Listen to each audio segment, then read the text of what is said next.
Today I'm talking to Steve Schirmer. Have I pronounced your surname right, Steve? You did. I did. Okay, just make sure. I think Steve, Europeans are better at it than Americans. well, it's a European name originally, I guess. Yep, German. Yeah.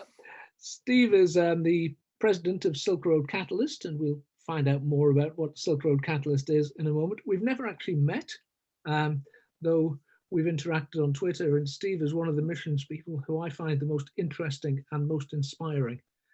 Even when I disagree with him, I always am forced to think, and I really value that. So thanks for coming along, Steve. So could you just, before we sort of start talking about your work, just tell us a bit about yourself as a person, your family, where are you now, that sort of stuff. Yeah, thanks, Eddie, for inviting me. And yeah, so I guess the 36,000-foot view of my life is married. My wife is from Puerto Rico. And as I was telling you earlier, we met outside of London. I think it's in, gosh, don't ask me where. I have a picture of the place. It was at a conference center. It was beautiful. It was back in 2001. And it sounds like a long ways to meet someone, but she was living in Paris at the time. So okay. Our intersection just outside of London made a bit more sense. And she was a missionary in Paris, serving refugees and immigrants coming in from North Africa and the Middle East. And I was involved in campus ministry on a global scale at the time, or at least getting into it. Yeah. But now we've got 2 kids. I'm from Texas. Kids were born in Texas. I remind them of that a lot. Now we're from Texas. We went to China, and from China, God brought us here to South Carolina, where we're based at right now. Okay, so your wife was a missionary in Paris. Yes. Yeah, you were involved in campus ministry. So what's the story? How come you, and then you went to China. So there's a lot going on there. What's the story of how the Lord drew you into this and how he led you, and where have you been? Yeah, so for a long time, I was involved in campus ministry back in the Dallas area. And then in 2000, God took me to China. That was my first experience outside the US. And I just kept rolling with it. I began to get involved with international students in the US, primarily from China, a little bit from other places, but primarily from China. I kept returning to China, went to a few other places. Oddly enough, at the time, I was trying to avoid China. I was trying to go other places. And then I ended up living there and still involved in the campus work initially. So all that's remained the same. Really, for my wife, her ministry changed when we got married in 2006 from refugees to campus ministry. Yeah. And but in terms of how it all got kickstarted, I would say, I mean, there's always a big story behind that, but there was a defining moment for me in what I'm doing now. It was on that first trip. Yeah. And the first trip to China. First trip to China. It was a difficult one for me. And, some people are afraid of the big bad red communist China. Some people are afraid of persecution. I was afraid of the food. It's kind of an awkward thing. It was, I lost 26 pounds in that summer. I mean, it was that was my thing. I wasn't afraid of much of anything else around me, but it was a meeting with a guy named John that completely changed my life. I had heard about people who had never heard the gospel, heard about people who had never heard the Bible, never heard the name of Jesus, all that. But it was in this meeting of this guy, John, who had a master's degree, and discovering that he had never heard of anything related to Christianity. Wow.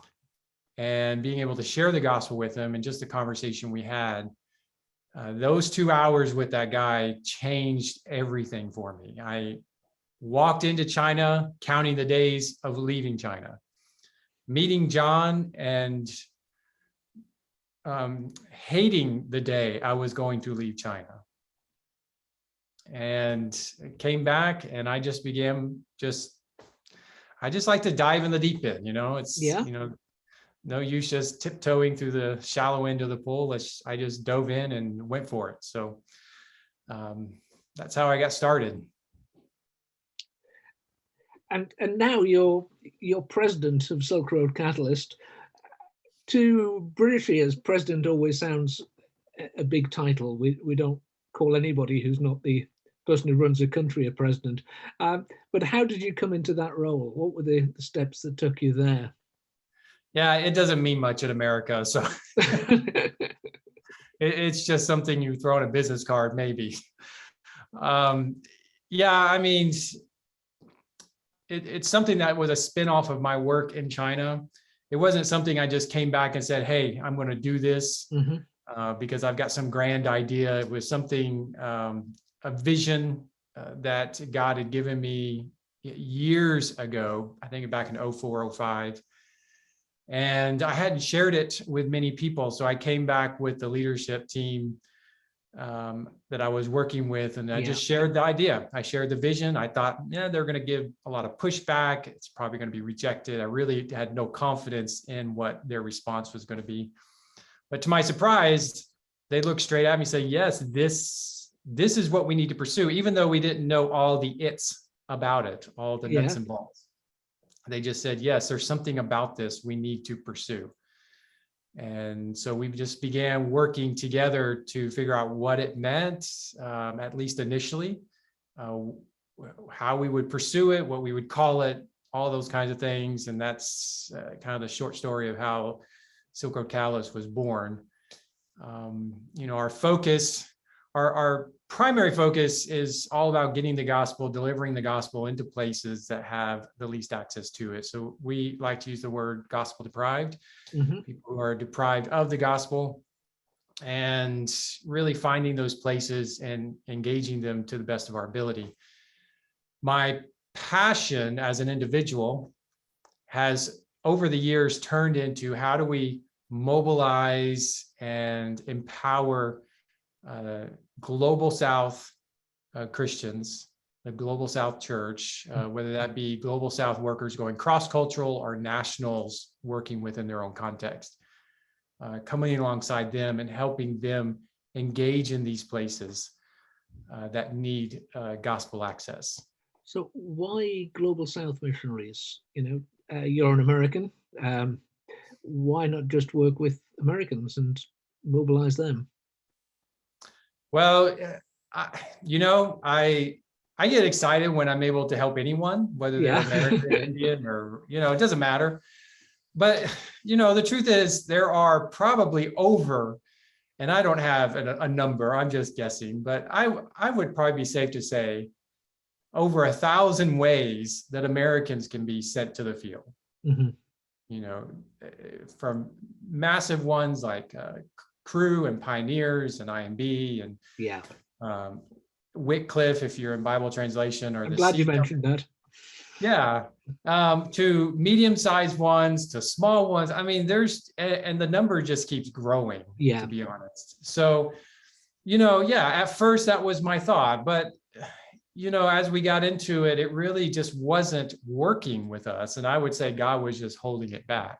It's not that God hasn't blessed us with a few Americans to join us, because he has, but he's really, for whatever reason, the doors have really swung open in relating with certain parts of the Global South. And honestly, when I'm working with him, I'm probably more excited. In America, we have a plethora of resources, plethora of sending options. We're really not lacking when it comes to going or sending. But in the Global South, there's a lot more struggles. There's a lot more infrastructure that I keep hearing about. Some friends in China talking about, even though they're sending people out, they still talk about the lack of infrastructure and what they need help with from those who have more experience and connections to those needs. And so I would just rather be going in. It's like going to people who don't have gospel access. I would much rather be going to the churches that need more help than to churches that have a plethora of resources to help them at their disposal if they just open their eyes and look. And so I kind of look at it the same way. So I really want to get them because there's a lot of good stuff that come out of the Global South engaging in missions. And there are many who are, but there's so much potential that's not being tapped into. And so, yeah, so that's what drives me. Yeah, I find that really exciting. I mean, it's almost counterintuitive. You know, go to the place where it's harder to mobilize missionaries. You know, it's much easier to mobilize them from the States or from Europe. But you're saying go to the place where it's harder to mobilize them because they're the people that need help. So in terms of getting numbers, that might not make sense. But in terms of kingdom impact, it makes a lot more sense.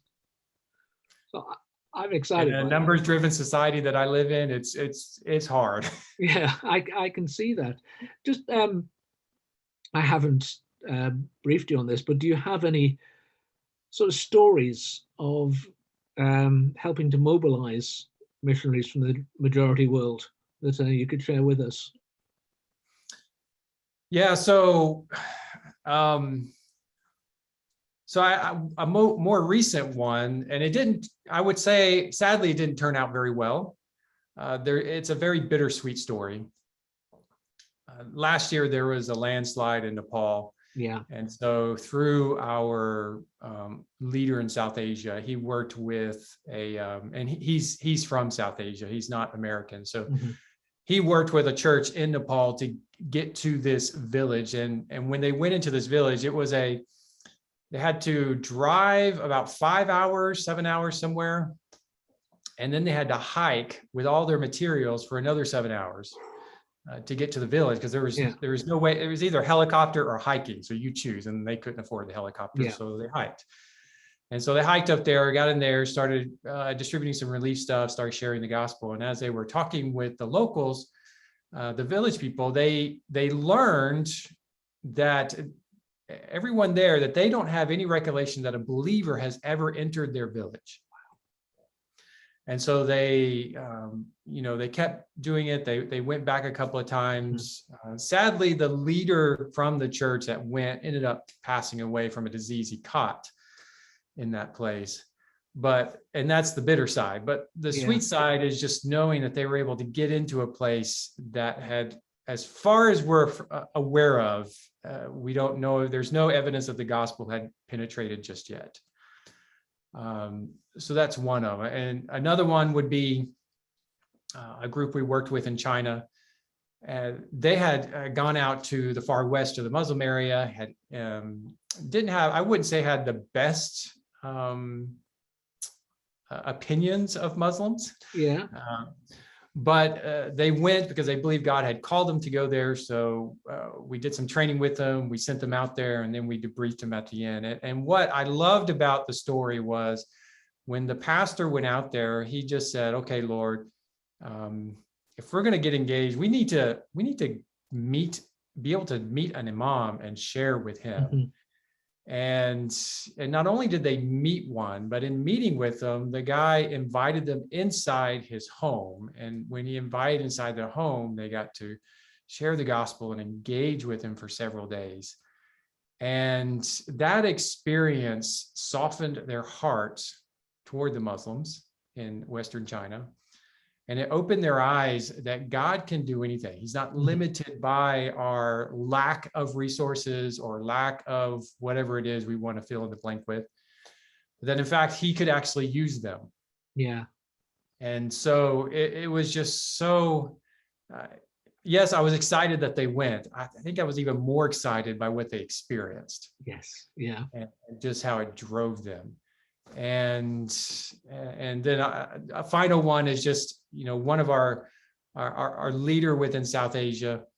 I've never thought of, actually, I better not say the name because I don't want to highlight it too much, but there's a certain reclusive country within the region that I would never think of mobilizing within.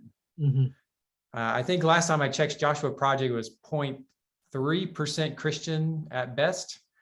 And yet he has a group of pastors that he is training within that country who came to him and said, help us go to unreached people groups. And what they meant was help us go to different people groups other than our own. Yeah. within their own And country. yeah, and it's a group of people. I mean, 0.3%, there's a lot of work to be done within their own people. Yeah. But now God's already bringing to light that, hey, it's not just about your own people.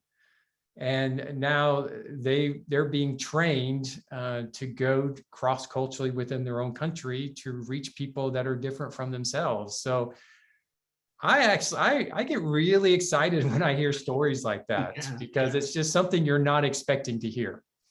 And if I could share the name of the country, you would understand what I'm talking about. It's just really exciting. Well, as you can imagine, I'm running through a checklist in my mind, and but in that part of the world, there are so few Christians that it would be amazing anywhere. Sure. It's remarkable. One of the reasons, as I mentioned earlier on, that I wanted to talk to you was about your book, Legitimacy in Missions Matters. Is that the right title? Yes. Because I suggested. Or if you had your way, integrity of missions matters. Yeah. Legitimacy in Missions Matters. Could you just tell us a bit about what the book says and what prompted you to write it? What's the burden on your heart about this? Well, you read the book. I've always been accused I'm not a man of many words, and you can see that my book is not very long, and I struggled for that. I struggled with writing it, not because so much of the content. I struggled with writing it because I didn't want to feel like I was attacking anyone. Yeah. And so it took me a couple of years to finally just be able to release it. Mm-hmm. But what prompted me, the premise of the book is not, a lot of people tend to focus on the lying part. I'll just, that's the comments I keep getting back. Mm-hmm. Missionaries need to not lie. And I say that because we think, oh, why would missionaries be lying? Well, when I first went to China, I was taught at all cost, you get into the country, even if it meant lying. Yeah. And everyone who would say that to me went straight to Joshua chapter 2 and used the story of Rahab protecting the spies. Yeah. And at first I bought into it. Okay. I was like, yeah, okay, that makes sense. The gospel's imperative. We got to get it to them. And their motives were fine. I don't downplay their motives one bit. But over the years, as I started looking around and observing people, because prior to what I do now, I was actually working in a fraud department for a financial company. Okay. So I'm constantly observing things. Yeah. So I like to observe missionaries and what they do and how they do things. So when I was living in China, that's kind of what I did for fun, I guess. And in that, I started thinking, well, this doesn't make any sense. What they're, how they're presenting themselves. Why are we doing that? Why is someone who's been there over a decade still going to language school as if they need to learn the language when they can teach, speak, preach, interpret in the language themselves? Yeah. There's really no need for that. But why are they doing it? Why are people a decade or even two on tourist visas in places that really don't want you to be on tourist visas that long? Friends that had business cards and would proudly say, oh yeah, but I don't have a business. I'm not really here to do business. I just have a business card. And I say, I work for this company. And it's kind of, some of them was kind of a proudful. So I began to I went from accepting it to questioning it. Yeah. And then in 2013 or 12, I met this Korean American brother. We were talking about business as mission type things. He was explaining some ideas that really challenged me. And then through that, I really got to the point thinking, okay, observing specifically in China in our context, it's like we're going, the country's going in a certain direction in the way they relate toward foreigners. It's going to change. I knew a change was coming. And I just kept thinking, this benefit we've had where it's been overlooked, because we all knew it was just being overlooked. Yeah. Of the tourist visa, the perpetual career tourists, the career students, all these things, the fake businesses, like these changes are coming. This is not going to be sustainable, and the government's not going to allow it. And there's no reason we should, or they should. I mean, we wouldn't allow it in our country. So why should we expect that they would allow it for us. And so I just knew these changes were coming, but I didn't know how fast the change was going to come. And then around 2013, I think Xi Jinping came in 12 or 13. I can't remember exactly, but in that time frame, the changes started happening.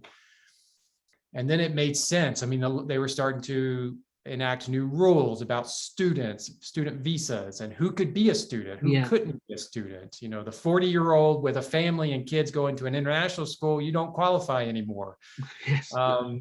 The friends on tourist visas were having trouble keeping their tourist visas valid.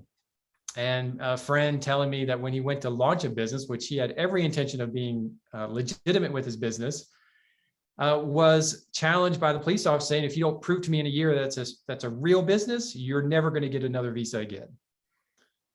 And so it was those things that really pushed me to say, okay, this is a discussion that's not being had. We jokingly talk about it in circles, or we just ignore it and understand, it happens, but who cares? The gospel is important. But I felt like the more I thought about it, the more I just had the sense God was leading me to address it, to write about it. But he also brought good examples of people who were in business, as I talk about in the book, and how they were applying it to ministry, and the two were married well. It's not easy. There's challenges. I get it. But it just got to the point where we need to be above reproach. Okay. We claim to hold the truth. So why don't we start acting like it in every aspect, not just some of the aspects, just some of the components. So, you know, all that drove me to write it. Again, it was hard because while I knew it was an issue, I was just scared, you know? Yeah, it makes sense. Yeah, wasn't scared to go to China. Wasn't necessarily scared of the government, but I'm scared of missionaries that I would get back. But I just couldn't let it go. And so I took 2 years to write it. I sat on it, write more, sit on it, edit, sit, edit, just back and forth until finally I said, you know, if I believe he's wants me to do it, I just need to do it. So then I got some other people to proofread it. I got a brother to edit it for me. The feedback I got was really good. And so it was just really a step of faith of just releasing it and saying, you know, I honestly, it was not a resource. It was just something, hey, I could probably put a fee on there for something, but I just really wanted people to read it. I wanted it to challenge people, to get them thinking about where they're going, and to really assess their skills that God has given them, their experiences, and how they can use that to enter places. And every place is going to be different. How we do it, our approach will be different, but we really need to be thinking in those ways. I'm not a big fan of waving the missionary flag at all. I just think that's not a good idea in most places, but I don't think you don't need to do that. You can walk in with a sense of integrity and legitimacy, and still not be waving the missionary flag that would ultimately get you in trouble in some places. So that was really what motivated me and challenged me, because again, I advocated for the Rahab approach, as I call it. I promoted it hardcore. So I'm as guilty as anyone, but as someone who was guilty, I knew ultimately in the end, I knew it was wrong, and we just need to talk about it. Well, I'm very grateful. I mean, I can well imagine it was an uncomfortable thing to do, to, you know, apparently criticize friends and colleagues. It can't have been easy, but I, you know, as you say, the way we do things, our stance before the Lord, is desperately important, and we have to be seen to be acting rightly. So I think it's very important and a timely challenge. There are, just in this short conversation, there have been two threads. There is this thread about the legitimacy, the way in which foreign Western expat missionaries go about gaining access into countries, and the thread of majority world missionaries.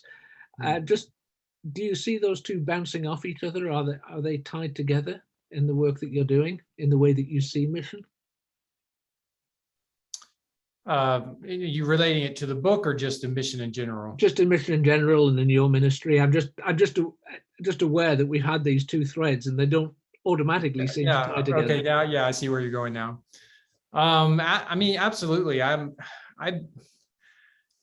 here in the U.S., we've got generally two camps. The one camp is we got to mobilize the Americans. We throw out these numbers of 400,000 plus cross-cultural foreign missionaries, but we don't talk much about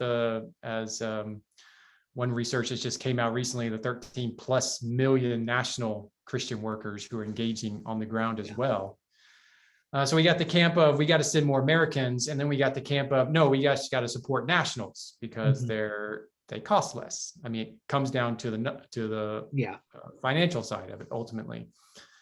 But, when I'm interacting with the Global South, I have yet to hear anyone in the Global South say, no, you Americans don't need to come. I've only heard that from one person. Yeah. And I won't mention his name, but yes, he's from South Asia, but he's lived in the US a long time. And his rhetoric fits what he's trying to do within his ministry model. Yeah. But I'm not a fan of his rhetoric at all. I'm not a fan of his books. And so I'm actually not for either camp. Yeah. I'm more of a hybrid between the two. Yes, Americans, we don't need to stop sending, but we need to rethink and reassess how we're sending and where they're going and what they're doing and who's leading them. But at the same time, not all nationals are effective. We can't just assume because they're in their own context that they're automatically effective at ministry. I mean, I know of story after story since many foreigners have been forced to leave for a variety of reasons in China over the last 3 years, where national workers that they're working with have been left alone and now they didn't know what to do. Well, if nationals were automatically effective at reaching their own people, Britain would be a lot more Christian than it is. Well, true. And we have the same problem in America. Christians. So we're not doing a great job. So I really think there's got to be a very intentional effort to work together. It's not hard. It's not easy. I mean, and believe me, I'm 46 and I got more gray hair than my dad, who's in his 70s. So most of us just like to have hair. Yeah, well, I do have more than he does, so I guess that's a good thing. But I think it's imperative that we do. I mean, in the West, Europeans, North Americans, we have experiences the Global South doesn't, and vice versa. Yeah. We need and should learn from them. I promote that a lot, and vice versa. They have things they need to learn from us. It's not a either or. I do think I think we need to be intentional about how leadership is structured more and more, less Western heavy and more, as close to the culture as possible. But there's, cross-cultural struggles with that. Yes. But, I know for our ministry, we're working very hard to bring those two together. We've hit many struggles, but we've seen some successes in that as well. We haven't grown big intentionally for now because we are working through those things of how we marry the two together. Yeah. But the guys I'm working with, we have a good relationship with, and it's the longer we're working together, the closer we are, the more free we are to speak to one another. And we have a guy in his 20s in South Asia who I wish I could bring over here and let him teach inside churches, because the experiences he is going through, we desperately need to hear about it. We need to learn from him, because he's living in a radical area, a place that has radicals that are going out. They don't like Christians, and they don't like what he's doing. And so I'm always, I guess, in mobilization circles, I get why some groups focus on the U.S. and maybe that's just their niche, but I really am convinced we need to do more in terms of bringing the two together. Yeah. And even letting the Global South lead. You know, again, I don't have all the numbers in my head or even counted, but there's a sense the Western still leads, even though we're not the majority anymore in the mission field, but we still, for the most part, have a strong influence on leadership. And we need to be going more as servants, people who are teachable rather than to people who are leading and trying to come with our right idea that's going to fix the problem. You know, we like to fix things from the US, you know, that's our culture. We've got the same mentality here. The problem is we don't always know what's broken, and then we try and fix it before we find out. Or we're fixing the wrong things. Yeah. Thank you very much, Steve. I mean, that's music to my ears. I just love hearing you talking like that. If I could get you in a room with the leaders of evangelicalism in the UK, and you just had 2 or 3 sentences to say to them, what would you want to say to the church in the UK? Man, what would I want to say?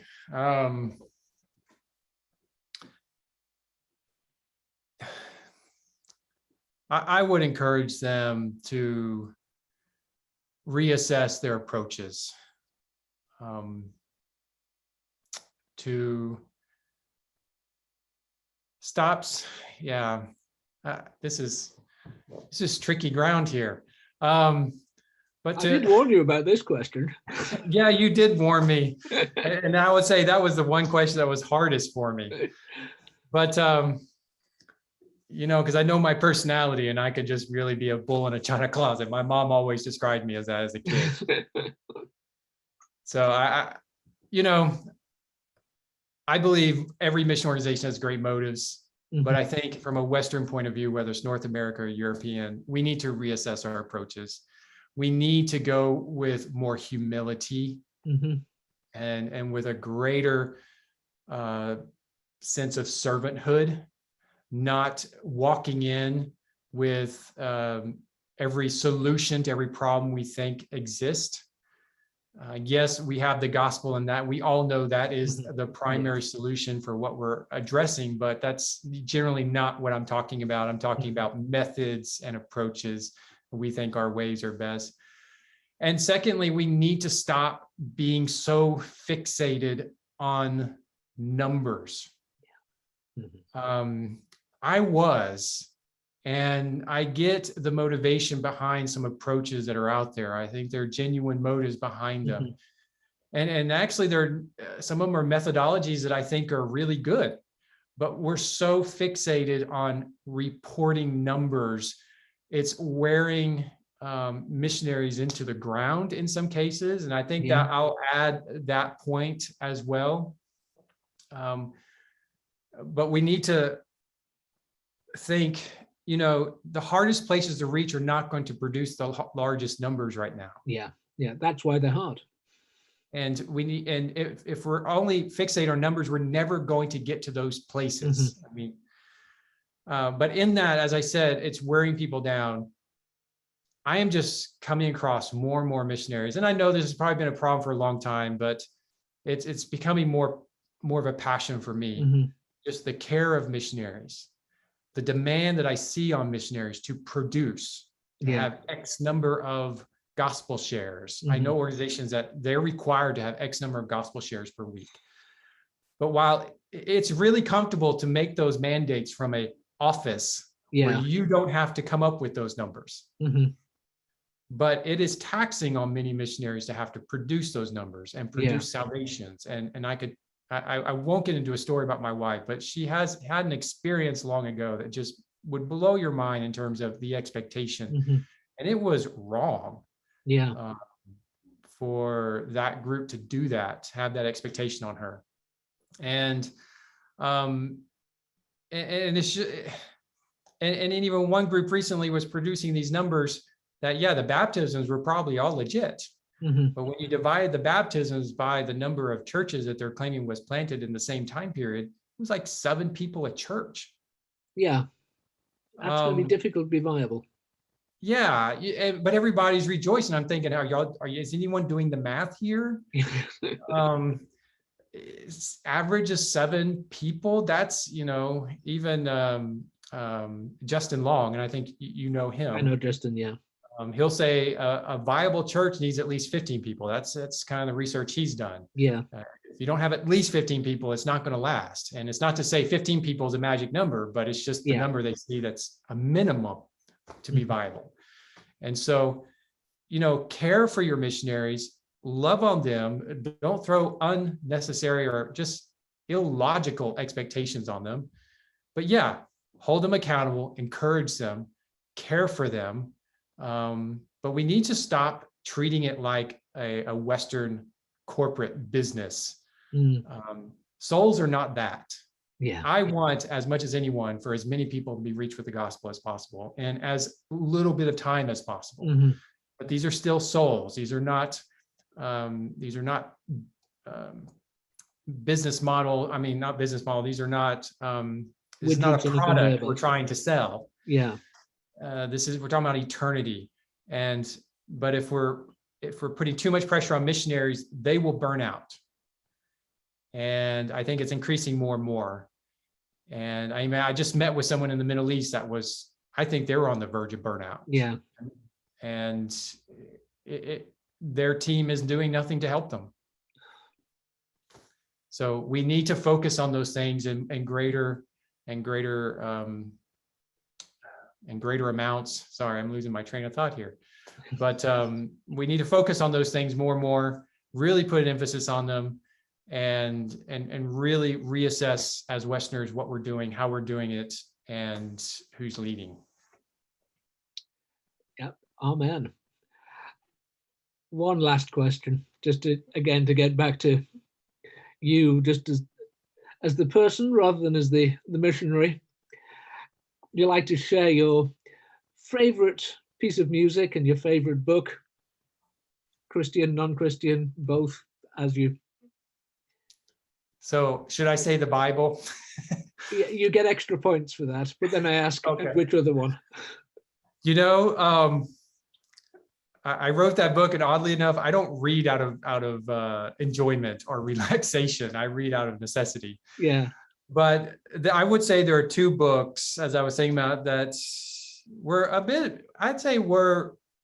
not necessarily necessity, but they were somewhat enjoyment, and I really did like them. One was Insanity of God by Nick Ripken. Okay, I don't know that one.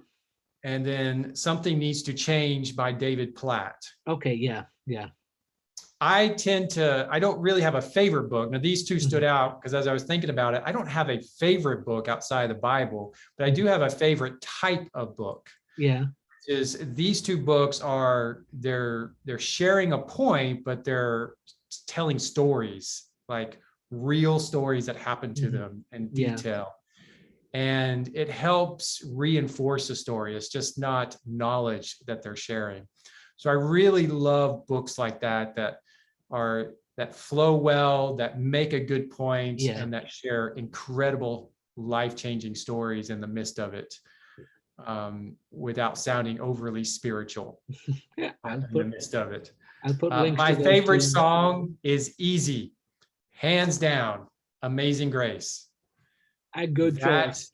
Is my go-to song, and if it's got some bagpipes to go with it, that just elevates the song itself. The movie Amazing Grace, I love. I know you didn't ask about movies, but that is my favorite movie of all time.